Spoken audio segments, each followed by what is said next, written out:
Namaku Rani. Usia 23 tahun saat pertama kali aku menginjakkan kaki di tanah yang asing. Jauh dari rumah, jauh dari semua yang kukenal. Aku hanyalah gadis kampung biasa dari Jawa Tengah, lahir dari keluarga sederhana. Ayah sudah lama tiada, dan ibu kini semakin renta. Dua adik lelakiku masih sekolah, dan akulah satu-satunya harapan mereka. Setelah lulus SMA, aku tak bisa lanjut kuliah. Pekerjaan di desaku tak cukup buat sekadar bertahan hidup. Pilihanku cuma dua, menyerah pada nasib atau berani mengambil jalan yang belum pernah kulalui. Maka aku putuskan untuk bekerja ke luar negeri, sebagai pembantu rumah tangga di Arab Saudi. Perjalananku dimulai dengan pelatihan singkat di sebuah penampungan TKW. Di sana aku belajar bahasa Arab dasar, kebiasaan orang-orang sana, dan bagaimana bersikap patuh, sopan, serta tahan banting. Beberapa temanku berkata dengan nada menggoda, "Siapa tahu kamu dapat majikan kaya dan jatuh cinta, Ran." Tapi aku hanya tertawa. Cinta? Aku bahkan tak tahu kapan terakhir kali merasakannya. Hari itu datang. Pesawat menembus langit malam, membawa tubuh dan semua mimpi kecilku menuju negara yang bahkan tak pernah ada dalam mimpiku sebelumnya. Sesampainya di bandara, udara kering dan panas menyambutku. Di antara kerumunan, seorang pria berjubah putih berdiri sambil membawa papan nama bertuliskan, Rani, Indonesia. Pria itu tinggi, wajahnya tampan tapi serius. Tatapannya dingin, seperti tak mengenal kata senyum. Namanya Abdullah, dialah majikanku. Kami menuju rumah besar berwarna putih gading di pinggiran kota Riyadh. Rumah itu luas, mewah, dan sunyi. Saat masuk, seorang pria lain menyambut dengan senyum ramah, jauh berbeda dari Abdullah. "Selamat datang, Rani," katanya dalam bahasa Inggris terbata. "Aku Yusuf, adik dari Tuan Abdullah." Malam pertamaku kulalui dengan campuran rasa takut dan kagum. Kamar kecilku terletak di belakang, tapi bersih dan cukup nyaman. Di rumah itu hanya tinggal kami bertiga, aku, Abdullah, dan Yusuf. Orang tua mereka sudah tiada. Abdullah mengurus perusahaan keluarga, sementara Yusuf masih kuliah S2 dan kadang bantu-bantu usaha saudaranya. Hari-hari pertama, aku benar-benar kaku. Abdullah sangat disiplin dan tak banyak bicara. Ia hanya memberi instruksi singkat, dan kadang menatapku lama seolah sedang menilai sesuatu. Yusuf sebaliknya, ia suka bertanya, mengajakku bicara soal Indonesia, bahkan sering bercanda. Tapi, aku tak berani terlalu dekat. Aku tahu posisiku. Suatu hari, aku bangun lebih pagi dari biasanya, karena merasa gugup harus memasak sarapan untuk mereka. Ternyata, Yusuf sudah ada di dapur. Ia tersenyum saat melihatku. "Kamu suka masak?" tanyanya. "Suka, tapi masih belajar," jawabku pelan. Ia tertawa kecil, "Aku tunggu masakanmu besok ya." Aku hanya mengangguk sambil menunduk, tak tahu bahwa dari senyum itu akan ada badai besar yang menyusul. Beberapa hari kemudian, Yusuf memujiku di depan Abdullah. "Sarapan hari ini enak banget, Rani hebat ya." Abdullah hanya melirikku sekilas dan berkata, "Jangan terlalu dimanja, dia kesini untuk bekerja." Aku terdiam, tapi entah kenapa aku merasa ada sesuatu yang berubah dari tatapan Abdullah hari itu. Seperti ada ketegangan tak kasat mata antara dua saudara itu, dan pusatnya adalah aku. Aku yang datang untuk bekerja tanpa niat apa-apa, justru kini seperti terjebak di tengah sesuatu yang tidak aku mengerti. Tapi saat itu aku belum tahu bahwa kedatanganku ke rumah itu bukan hanya mengubah hidupku, tapi juga akan mengubah hidup mereka berdua. Dan bahwa cinta bisa tumbuh bahkan di rumah yang sunyi. Hari-hariku di rumah megah itu mulai terasa seperti putaran roda. Bangun sebelum fajar, membersihkan rumah seluas istana, memasak, mencuci, dan memastikan semua berjalan sempurna sebelum kedua majikanku turun dari kamar. Tapi rumah itu bukan sekadar tempat kerja. Ia adalah medan ujian mental yang tak pernah kuduga sebelumnya. Abdullah selalu membuatku gemetar. Pria itu tak pernah tersenyum. Setiap gerakanku seolah tak pernah benar di matanya. Kadang, hanya karena handuk di kamar mandinya tertata sedikit miring, ia bisa memanggilku dengan nada dingin. "Rani, kamu sudah berapa lama bekerja?" Tak bisa tertib, aku hanya bisa menunduk, tak berani menjawab, apalagi membantah. Tapi berbeda dengan Yusuf. Setiap kali aku sedang mencuci piring atau menyiram tanaman, ia kadang muncul tiba-tiba, menyapa dengan lembut. "Panas, ya? Jangan lupa minum air, nanti bisa pingsan," katanya suatu sore sambil menyodorkan sebotol air dingin. "Terima kasih, Tuan. Jangan panggil aku Tuan, cukup Yusuf saja." Aku tersenyum ragu. Tapi sejak hari itu, aku mulai melihat perbedaan yang mencolok antara mereka. Yusuf, si adik bungsu, hangat, perhatian, dan terlihat selalu berusaha mendekatiku dengan cara-cara kecil yang tak mengganggu. Sedangkan Abdullah kaku, penuh aturan, tapi tatapannya padaku mulai berubah. Ia sering menatapku diam-diam dari balik koran. Dan ketika aku menyadarinya, ia cepat-cepat mengalihkan pandangannya. Suatu hari, aku membuat teh Arab kesukaan Abdullah. Kukira ia akan mengkritik seperti biasa. Tapi ia menyesap perlahan, lalu menatapku tajam. "Kamu belajar dari mana bikin teh seperti ini?" "Dari YouTube, Tuan," jawabku gugup. Ia terdiam sebentar. "Lumayan, terus belajar." Itu pujian pertamanya. Tapi justru membuat jantungku berdebar tak karuan. Di malam hari, saat aku menyapu halaman belakang, Yusuf datang menghampiri membawa 2 gelas jus mangga. "Kamu kelihatan lelah," katanya. Aku menolak halus. "Terima kasih, Tuan." Yusuf, tapi aku belum selesai." Ia tersenyum. "Kalau begitu, biar aku temani sebentar." Kami duduk berdua di bangku kecil dekat pohon zaitun. Angin gurun bertiup lembut, dan suasana malam itu terasa aneh. Bukan seperti antara majikan dan pembantu, tapi seperti 2 orang asing yang mulai merasa nyaman satu sama lain. "Aku tahu kakakku itu keras, tapi dia sebenarnya orang baik," kata Yusuf pelan. "Cuma, hidupnya terlalu dikendalikan aturan keluarga. Tak banyak yang bisa membuatnya bahagia." Aku hanya diam, tak berani bicara. Tapi entah kenapa, aku merasa Yusuf sedang mencoba mengatakan sesuatu yang lebih dari itu. Beberapa hari berlalu, dan keanehan mulai terasa. Abdullah mulai sering menanyakan keadaanku. "Sudah makan?" Atau, "Kenapa kamu pucat?" Kalimat-kalimat yang dulu tak pernah keluar dari mulutnya. Yusuf pun semakin perhatian. Bahkan pernah diam-diam memberiku sepasang sandal baru, karena sandal lamaku sudah mulai rusak. Tapi, semua berubah ketika suatu malam, Yusuf meninggalkan laptopnya terbuka di meja ruang tamu. Aku hendak membersihkannya, dan tanpa sengaja melihat layar yang menampilkan sebuah folder dengan namaku, Rani.jpg. Tanganku gemetar. Aku membuka folder itu. Di dalamnya, ada puluhan foto diam-diam. Aku sedang menyapu, mencuci, bahkan sedang tertawa kecil di dapur. Hatiku berdebar keras. "Yusuf, selama ini memotretnya diam-diam?" Belum sempat aku menutup laptop itu, Yusuf muncul di belakangku. Aku kaget dan nyaris menjatuhkan gelas yang sedang kubersihkan. Ia tak berkata apa-apa, hanya menatapku lama. Lalu mendekat. "Maaf, aku tak bermaksud menakutimu. Aku hanya ingin mengenangmu, kalau suatu hari kamu pulang ke Indonesia." Suasana menjadi sangat senyap. "Aku tahu ini salah," katanya pelan. "Tapi setiap hari melihatmu bekerja keras, bersabar, membuatku berpikir, perempuan sekuat kamu tak pantas hidup di balik bayang-bayang siapapun." Aku tak bisa berkata apa-apa. Hanya bisa menunduk, bingung, panik, dan jujur saja, sedikit tersentuh. Tapi malam itu belum selesai. Karena di balik tirai yang tak sepenuhnya tertutup, ada seseorang yang melihat semua itu. Abdullah. Dan saat tatapan matanya bertemu denganku esok paginya, dingin, tajam, menusuk, aku tahu satu hal. Aku telah melangkah ke dalam medan yang berbahaya. Sejak malam itu, suasana rumah berubah drastis. Aku bisa merasakannya. Bukan hanya lewat tatapan Abdullah yang semakin tajam, tapi juga dari sikap Yusuf yang mendadak lebih hati-hati. Ia tak lagi sering muncul tiba-tiba di dapur. Tak lagi menyodorkan jus atau menemaniku menyapu halaman. Ia menjauh. Dan anehnya, justru Abdullah yang mulai mendekat. Pagi itu, aku sedang memotong buah untuk sarapan. Tiba-tiba Abdullah datang tanpa suara dan berdiri tepat di belakangku. Aku kaget, pisau hampir terjatuh dari tanganku. "Tenang saja, aku cuma mau bicara," katanya pelan, tanpa nada marah seperti biasanya. Aku menunduk. "Maaf Tuan, kalau ada yang salah." "Duduklah," potongnya. Ia menunjuk kursi dapur. Aku menurut, masih bingung dengan perubahan sikapnya. Ia menatapku dalam. Yusuf terlalu lembut. Dia mudah terbawa perasaan. Aku terdiam. Nafasku terasa berat. Aku tahu kemana arah pembicaraan ini. "Dia anak baik," lanjut Abdullah, "tapi terlalu mudah jatuh hati. Dan kamu terlalu sederhana untuk mengerti betapa rumitnya dunia kami." Aku hanya bisa mengangguk, tapi saat aku hendak berdiri, ia kembali bicara. "Tapi kamu membuat rumah ini terasa hidup." Aku tercekat. Itu kalimat terhangat yang pernah keluar dari bibir Abdullah. Hari-hari berikutnya, Abdullah mulai menunjukkan perubahan.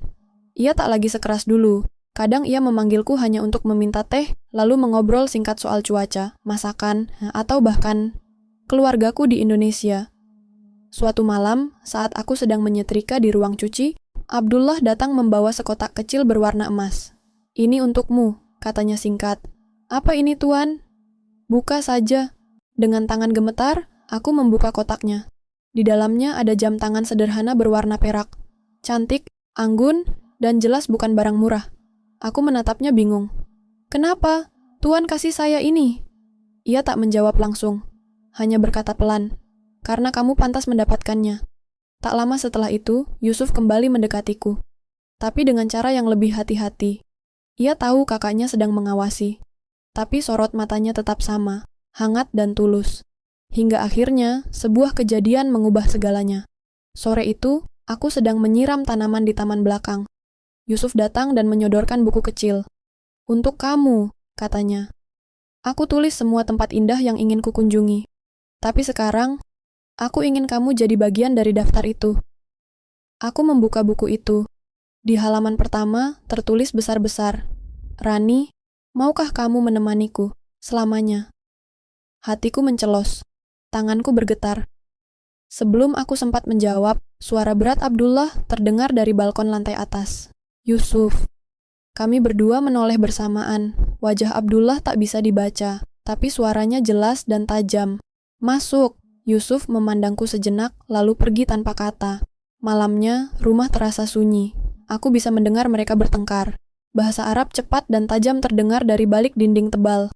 Aku tak mengerti kata-katanya, tapi aku tahu aku adalah pusatnya. Keesokan harinya, saat aku menyajikan sarapan, Abdullah duduk di meja makan lebih dulu. Ia menatapku lama, lalu berkata dengan pelan, namun menusuk, "Mulai hari ini, kamu tidak perlu terlalu dekat dengan Yusuf. Jaga jarak, itu perintah." Aku hanya bisa mengangguk. Tapi di balik wajahku yang tenang, dadaku terasa seperti diremas. Di meja itu, saat Yusuf akhirnya datang dan duduk di seberang kakaknya, tak ada satu kata pun yang terucap. 3 orang. Satu meja, dan ribuan perasaan yang tak bisa diucapkan. Aku tak tahu harus kemana. Harus percaya pada siapa. Tapi satu hal yang aku tahu, aku bukan lagi sekadar pembantu di rumah itu. Aku telah menjadi api kecil, yang siap membakar segalanya jika tak segera padam. Hari-hari terasa panjang dan sesak. Aku bekerja seperti biasa, tubuhku bergerak, tapi pikiranku kacau. Abdullah makin sering menatapku seolah aku benda yang bisa dimiliki. Sementara Yusuf, ia mencoba bicara padaku, tapi hanya bisa dalam sembunyi-sembunyi. Sore itu, saat aku sedang menjemur pakaian, Yusuf menarik tanganku dengan cepat ke balik tembok taman. Nafasku tercekat. "Aku tak tahan begini, Rani," bisiknya, matanya penuh gejolak. "Aku serius ingin menikahimu. Aku sudah bicara pada teman-teman di kampusku. Mereka bilang tidak mustahil, asalkan aku berani." Aku menunduk, tak berani menatap wajahnya yang begitu yakin. "Bagaimana kalau kita pergi?" lanjutnya. "Kita bisa menikah diam-diam. Aku urus semua. Kamu tinggal bilang, 'Ya,' aku menelan ludah. Jantungku berdetak kencang. "Tapi, Tuan Abdullah," gumamku. Wajah Yusuf mengeras. "Dia kakakku, iya. Tapi ini hidupku, Rani. Bukan miliknya. Aku cinta kamu." Waktu seolah berhenti. Aku tahu Yusuf tulus. Tapi aku juga tahu apa artinya melawan Abdullah. Dan bukan hanya itu, aku mulai sadar, hatiku pun tak seutuhnya netral lagi. Abdullah, pria keras itu, dingin itu, kini sering muncul dalam pikiranku. Bukan karena ketakutan, tapi karena kehangatan yang ia sembunyikan. Malam itu, aku mengurung diri di kamar. Ku tatap jam tangan yang diberi Abdullah. Di sisi lain, buku kecil Yusuf masih tersimpan di laci. Aku berada di tengah dua dunia. Dua lelaki yang mencintaiku dengan cara berbeda. Hingga suatu pagi, semuanya pecah. Abdullah memanggilku ke ruang kerja. Wajahnya dingin seperti biasa, tapi kali ini ada sesuatu yang berbeda. Di mejanya ada sebuah berkas dengan stempel resmi. Ia menyodorkannya padaku. "Ini kontrak baru," katanya datar. "Kalau kamu tanda tangan, kamu akan tetap kerja di sini selama 2 tahun ke depan. Aku naikkan gajimu. Aku beri libur tambahan. Semua fasilitas lebih baik." Aku membaca cepat. Semuanya tampak sempurna. Tapi saat sampai di bagian akhir, mataku membelalak. Dilarang menikah atau menjalin hubungan pribadi selama masa kerja. Aku mendongak, menatapnya tajam. "Kenapa? Ada klausul ini, Tuan." Ia berdiri dari kursinya. Perlahan mendekat, wajahnya dekat sekali dengan wajahku. Karena aku tak mau kehilangan kamu, jantungku nyaris berhenti. Selama ini aku hanya melihat kamu sebagai pembantu, lanjutnya. Tapi sekarang, aku tak bisa tidur kalau membayangkan kamu bersama pria lain. Bahkan, meski itu Yusuf. Tubuhku gemetar. Tak tahu harus menjawab apa. Aku tahu kamu bingung, tapi pikirkan baik-baik. Aku tidak memaksa, tapi aku ingin kamu tetap di sini, untukku. Tak lama setelah aku keluar dari ruangannya, Yusuf menungguku di koridor. Ia menatapku dengan wajah tegang. Apa yang dia bilang? Aku menunduk, tak mampu berkata apa-apa. Wajah Yusuf berubah kelam. Ia menggenggam tanganku. Rani, kamu harus pilih, aku atau dia. Tapi jangan diam, ini hidupmu, bukan hanya nasib. Malam itu, aku kembali terjaga. Kupandangi langit-langit kamar, sementara suara jam dinding berdetak pelan. Aku menangis dalam diam, karena untuk pertama kalinya, aku sadar cinta pun bisa menjadi penjara.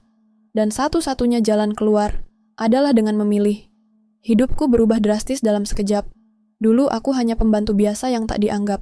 Sekarang, aku menjadi pusat dari dua hati yang berseteru. Dua laki-laki darah daging yang saling mencintai, tapi kini seperti api dan minyak, tak bisa lagi bersatu karena aku. Pagi itu, suasana rumah benar-benar dingin. Bukan karena Aceh, tapi karena keheningan yang menusuk. Abdullah duduk membaca koran seperti biasa, tapi aku tahu dari cara ia meneguk tehnya. Ada amarah yang ditekan.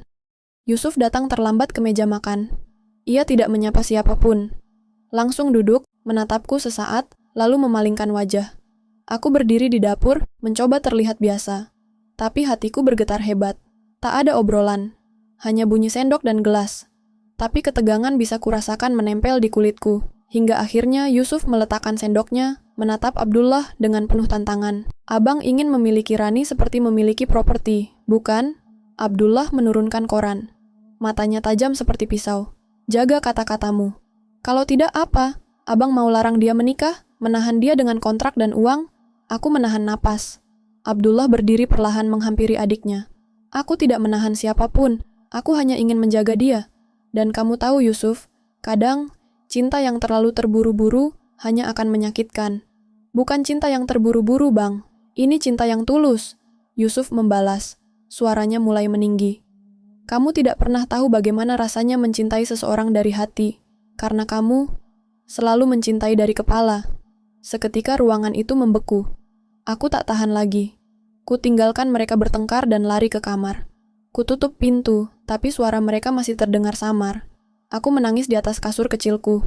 Air mata jatuh begitu saja, tak bisa dibendung. Aku ingin pulang.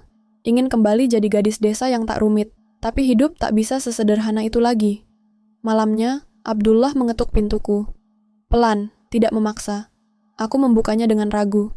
Ia berdiri di depan pintu, membawa semangkuk sup. Ini buat kamu. Aku tahu kamu belum makan malam. Aku menerima mangkuk itu, bingung harus berkata apa. Tapi sebelum pergi, ia menatapku dalam. Aku tahu Yusuf memintamu memilih, tapi aku tak akan memaksa. Aku cuma ingin kamu tahu, kalau kamu memilihku, kamu tak akan jadi pembantu lagi. Aku akan nikahi kamu secara sah, secara terhormat. Kamu akan jadi istri, bukan bayangan. Lalu ia pergi, meninggalkan aku dalam diam. Beberapa hari kemudian, Yusuf mengajakku bicara di taman belakang. Kita bisa kabur, Rani. Aku sudah siapkan semuanya. Ke Bahrain, lalu dari sana kita bisa menikah. Tak ada yang bisa larang. Aku gemetar. Yusuf, aku takut. Aku bingung. Aku tidak tahu siapa yang harus aku pilih. Ia menggenggam tanganku. Pilih hatimu. Jangan pikirkan status. Jangan pikirkan uang. Jangan pikirkan perbedaan kita. Cuma, tanya hatimu. Malam itu, aku menulis surat untuk diriku sendiri. Rani, kamu bukan budak. Kamu bukan boneka. Kamu punya hak mencintai dan dicintai.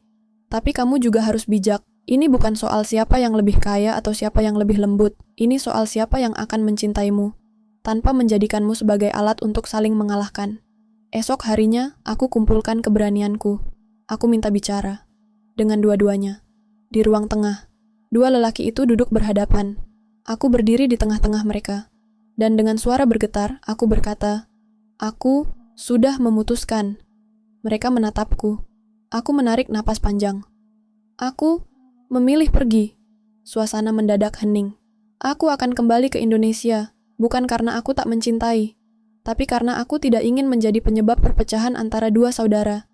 Cinta yang membawa luka, bukan cinta yang pantas untuk aku perjuangkan sekarang. Yusuf langsung berdiri. Tidak, Rani, jangan, kita bisa cari jalan lain. Abdullah menatapku, wajahnya kaku, tapi mata itu seperti memohon dalam diam. Aku tersenyum, meski air mata jatuh di pipiku. Mungkin kalau cinta kita benar, waktu akan mempertemukan lagi. Tapi sekarang, aku harus menyelamatkan diriku sendiri. Lalu aku melangkah pergi, meninggalkan mereka berdua, tapi tak pernah tahu bahwa keputusanku itu justru akan membuka babak baru yang lebih tak terduga dari hidupku. Aku pulang. Setelah 2 tahun bekerja di rumah itu, melewati hari-hari penuh peluh, cinta, dan air mata, aku kembali menjejak tanah kelahiranku di Indonesia. Tanah yang selalu kurindukan setiap malam, tapi kini terasa begitu asing saat kujejaki lagi. Orang-orang kampung menyambutku dengan senyum. Beberapa menyangka aku bawa harta berlimpah dari Arab. Mereka tak tahu, yang kubawa hanya 1 koper pakaian dan segunung luka yang tak kasat mata.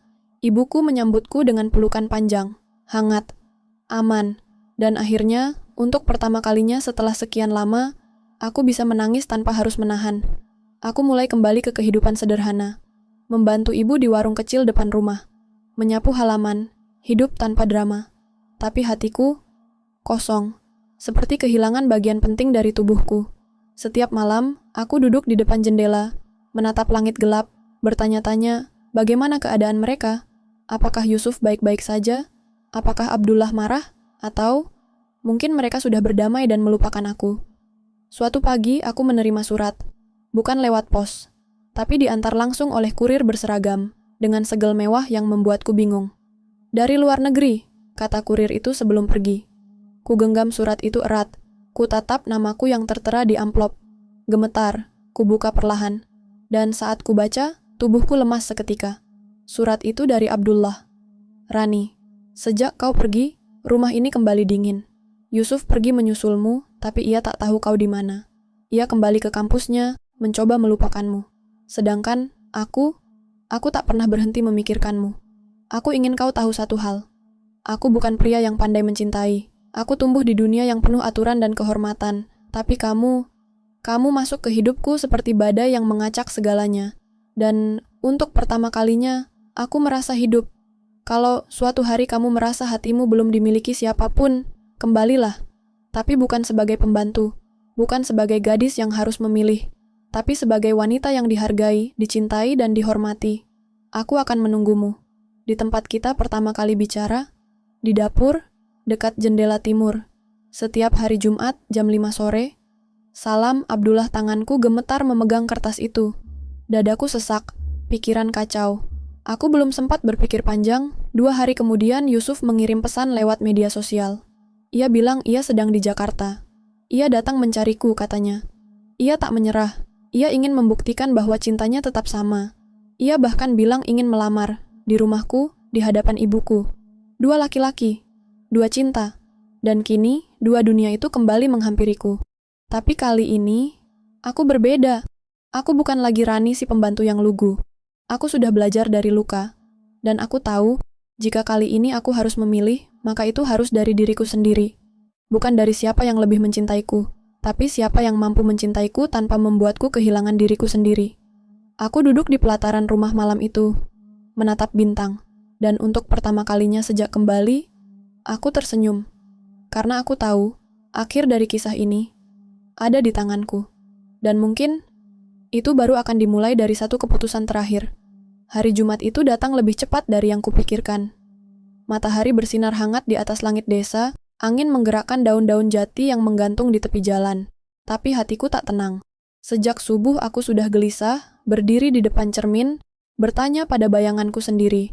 Apakah aku harus kembali ke Arab menemuinya? Ibu hanya menatapku sambil menyeduh teh. Ia tahu ada badai di dadaku, tapi tak banyak bertanya. Ia hanya berkata pelan, ikuti hatimu Rani, tapi pastikan hatimu itu bebas dari rasa takut. Pukul 4 sore, Yusuf datang. Ia naik motor sewaan, mengenakan batik sederhana, dan membawa sekotak kecil dengan pita merah. Matanya menatapku penuh harap. Aku bawa ini untukmu, katanya sambil menyerahkan kotak itu. Tapi ini bukan lamaran. Ini harapanku. Kalau kamu belum yakin, aku rela menunggu. Aku membuka kotaknya.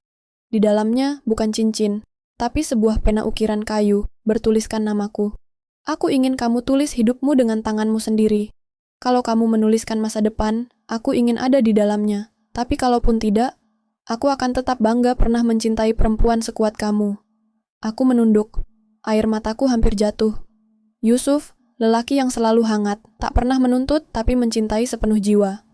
Tapi tepat pukul 5 sore, hatiku memanggil ke arah lain. Aku berdiri. Yusuf paham. Ia mengangguk pelan. Kau mau menemuinya ya? Aku mengangguk. Pergilah, katanya. Aku tidak akan menahanmu. Tapi kalau kamu kembali, aku akan tetap di sini. Aku naik bus kecil ke kota, lalu menumpang mobil travel ke bandara. Tiket yang dulu kubeli untuk pulang, kini seperti dibalik untuk kembali. Tapi bukan kembali sebagai pembantu, tapi sebagai perempuan yang ingin menyelesaikan bab kisahnya dengan akhir yang utuh. Setibanya di Arab, aku tiba di rumah itu. Masih sama. Dingin, mewah, dan sunyi. Tapi saat kutekan bel dan pintu terbuka, Abdullah berdiri di sana. Rambutnya sedikit lebih panjang, janggutnya lebih tebal. Tapi mata itu, masih menatapku seperti dulu. Ia tak berkata apa-apa. Hanya menarik napas dan berkata pelan, "Kamu datang." Aku tersenyum. "Kamu bilang akan menunggu di dapur, dekat jendela timur." Ia tertawa kecil. "Aku memang menunggu, setiap Jumat, tapi tak pernah benar-benar percaya kamu akan datang." Kami duduk di dapur. Aku di bangku biasa, ia di seberangku. Tidak ada keramaian. Hanya dua hati yang saling menatap dalam diam. Aku melihat jam tanganku, yang dulu ia beri. Masih berdetak, seperti jantungku. "Aku tak bisa menjanjikan hidup yang tenang," katanya. "Tapi aku bisa menjanjikan hidup yang jujur, dan kamu akan kuletakkan di sampingku, bukan di bawahku." Aku mengangguk pelan. "Aku datang bukan karena aku tak punya pilihan, tapi karena aku sudah memilih." Ia menggenggam tanganku. Hangat, nyata. Dan saat itu juga, aku tahu pilihan ini bukan lagi soal cinta semata, tapi soal siapa yang membuatku merasa cukup. 3 bulan kemudian, aku menikah. Di kota yang dulu asing, kini jadi rumah. Yusuf mengirim ucapan dari jauh, bersama lukisan bunga yang ia buat sendiri. Tak ada dendam, hanya ketulusan. Dan saat aku berdiri di jendela timur rumah itu, bersama Abdullah di sampingku, aku tersenyum, karena akhirnya, aku bukan lagi pembantu yang diperebutkan. Aku adalah wanita yang memilih jalannya sendiri. Dulu, aku hanyalah seorang gadis desa yang berangkat ke tanah asing demi menyambung hidup. Tak pernah terbayang, aku akan terjebak dalam pusaran cinta dua lelaki kaya yang tak sekadar mencintaiku, tapi juga memperjuangkanku. Hari ini, aku duduk di beranda rumah kami di Arab, bukan lagi sebagai pembantu, tapi sebagai istri dari pria yang pernah membuatku merasa kecil, tapi akhirnya belajar mencintaiku dengan cara yang paling dewasa. Abdullah. Hubungan kami tidak selalu mulus. Bahkan setelah pernikahan, banyak hal yang harus kami sesuaikan. Budaya, gaya hidup, perbedaan cara berpikir. Tapi ada satu hal yang tidak pernah berubah. Kejujuran. Abdullah bukan lelaki yang pandai berkata manis, tapi ia membuktikan cintanya lewat perbuatan. Ia menyisihkan ruang untukku di dalam hidupnya, dan yang lebih penting, di dalam keluarganya. Ia memperkenalkanku sebagai istrinya, bukan sebagai mantan pembantu. Ia membelaku saat beberapa kerabat mempertanyakan latar belakangku. Dan ia selalu berkata dengan tegas, "Rani bukan siapa-siapa di masa lalu, tapi dia segalanya di masa depanku." Aku memutuskan untuk membuka kelas bahasa Indonesia kecil-kecilan di kota ini. Banyak TKW yang bekerja tanpa bisa berkomunikasi. Aku ingin mereka punya suara, punya keberanian, karena aku tahu betapa sunyinya hidup di negeri orang tanpa suara sendiri. Dan Yusuf, ia datang suatu hari, 3 bulan setelah pernikahanku. Tidak untuk merebut kembali, tapi untuk berpamitan baik-baik. Kami duduk bertiga di ruang tamu. Tak ada lagi cemburu, tak ada lagi perseteruan, hanya senyum dewasa dari pria yang akhirnya mengerti bahwa cinta bukan soal memiliki, tapi soal melepaskan dengan ikhlas, jika itu yang terbaik. Sebelum ia pergi, Yusuf menggenggam tanganku sebentar dan berbisik, "Terima kasih sudah mengajarkanku cara mencintai dan cara merelakan. Kini, setiap pagi aku bangun dengan senyum, bukan karena hidupku sempurna, tapi karena aku memilih jalan yang membuatku merasa utuh. Aku bukan lagi Rani yang dulu, aku Rani yang baru, yang pernah terluka, pernah dicintai, dan akhirnya berani mencintai dirinya sendiri lebih dulu sebelum memilih mencintai orang lain. Kisahku mungkin terdengar seperti dongeng modern, pembantu yang menikah dengan majikannya. Tapi di balik semua itu, ada perjuangan yang panjang. Ada air mata yang tak terlihat, dan ada cinta yang akhirnya menang bukan karena kekuatan, tapi karena keikhlasan. Dan kepada siapapun yang menonton atau mendengar kisah ini, ingatlah, cinta sejati bukan yang membuatmu merasa dimiliki, tapi yang membuatmu merasa bebas untuk memilih. Terima kasih telah mengikuti kisahku, dan semoga kamu pun menemukan cinta yang tidak hanya memelukmu, tapi juga mengangkatmu lebih tinggi dari yang pernah kamu bayangkan. Untuk Rani yang dulu, gadis desa yang berangkat ke negeri asing dengan mimpi sederhana, ingin membantu keluarga, ingin hidup lebih baik meski harus bekerja tanpa kenal waktu dan kadang tanpa dihargai. Kau yang pernah berdiri di dapur itu, sendirian, menangis diam-diam karena rindu kampung halaman. Kau mungkin tak pernah percaya bahwa suatu hari, kau akan duduk di tempat yang sama, bukan sebagai pembantu, tapi sebagai tuan rumah, sebagai istri, sebagai perempuan yang dihargai karena pilihan dan keteguhannya. Rani yang dulu, terima kasih karena tidak menyerah. Terima kasih karena tetap kuat, bahkan saat dunia memperlakukanmu seperti bayangan. Terima kasih karena memilih pergi saat hati mulai dibawa ke jurang pertarungan dua ego. Dan yang paling penting, terima kasih karena kamu memilih dirimu sendiri, sebelum memilih siapapun. Hari ini, aku menulis ini bukan untuk memamerkan kebahagiaan, tapi untuk mengingatkan diri sendiri bahwa kebahagiaan bukanlah hadiah dari cinta. Ia adalah buah dari keberanian. Keberanian untuk berkata tidak saat dunia memaksa kita memilih, padahal kita masih luka. Keberanian untuk melangkah pergi, meski hati masih ingin tinggal.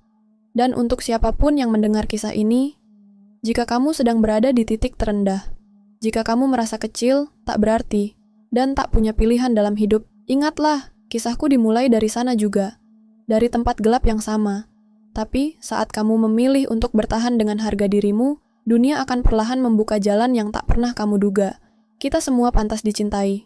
Bukan karena siapa kita dulu, tapi karena siapa kita yang sesungguhnya. Rani.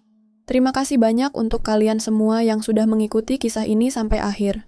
Kisah Rani bukan hanya tentang cinta, tapi tentang keberanian, harga diri, dan harapan. Semoga cerita ini bisa menginspirasi dan menyentuh hati kalian semua. Kalau kalian suka dengan cerita ini, jangan lupa untuk like videonya, tulis komentar kalian di bawah. Aku pengen banget dengar pendapat kalian. Jangan lupa juga untuk share ke teman-teman atau keluarga kalian. Siapa tahu ada yang butuh semangat dari kisah ini. Dan pastinya subscribe channel ini, biar kalian nggak ketinggalan cerita-cerita menarik dan inspiratif lainnya.